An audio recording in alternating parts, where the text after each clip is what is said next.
Мустафа Джемилев родился в Крыму во время Второй мировой войны в 1943 году.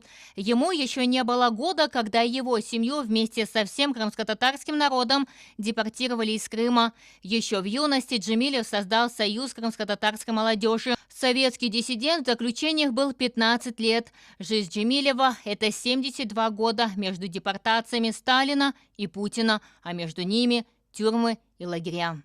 15 років ув'язнений в радянських таборах, тюрмах і найстрашних умовах. Це, знаєте, і не втратити при цьому ціль. Не лише мужність, а цель.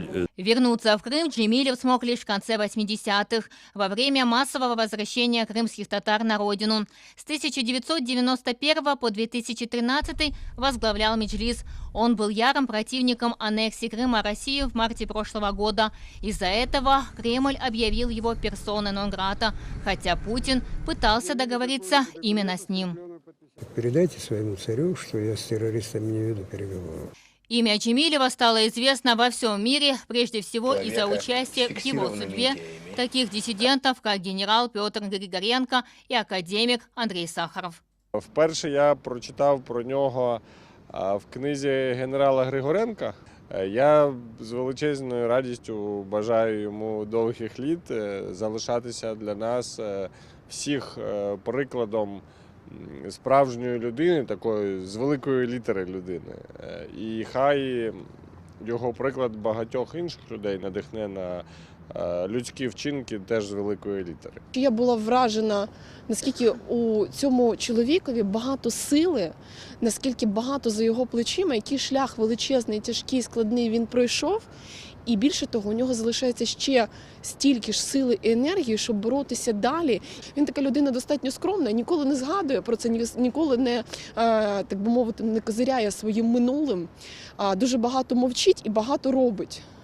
Я благодарна Аллаху за то, что у нас есть такой лидер и такой руководитель. С нашей стороны мы можем пожелать здоровья и здоровья этому человеку. Комендант штаба гражданской блокады Крыма Делеверсий Тумеров вспоминает знакомство с Мустафой Джемилевым. Летом 1987 года на Красной площади в Москве проходила многодневная демонстрация крымских татар, где главным требованием стало возвращение на свою родину. В первую очередь, то же самое, что крымско-татарский флаг для нас. Это он лидер. Мы за ним, как за каменной стеной. И знаем, что он нас никогда не подведет, и мы его никогда не подведем.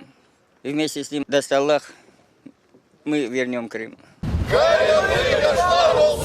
Лидеру кримсько-татарського народу Мустафі Джемилеву тричі! Слава, слава, слава! Onun akılının, onun fikrinin bizim halkımız bu ağır aldan çıkacaktır. Мустафаға айны заманда соғбет için пек хош барысыдыр. Менің böyle bir hayalim бар, егер имканым olsa еді, Мустафаған мизахны топламаға. Çünkü hayatı pek zengin. Axanda sular, merekep olsa. Эльвина Сидбулаева, Наталка Калинка, Гульсум Халилова, Асан Иминов, Эльдар Тарахташ. Заман. АТР.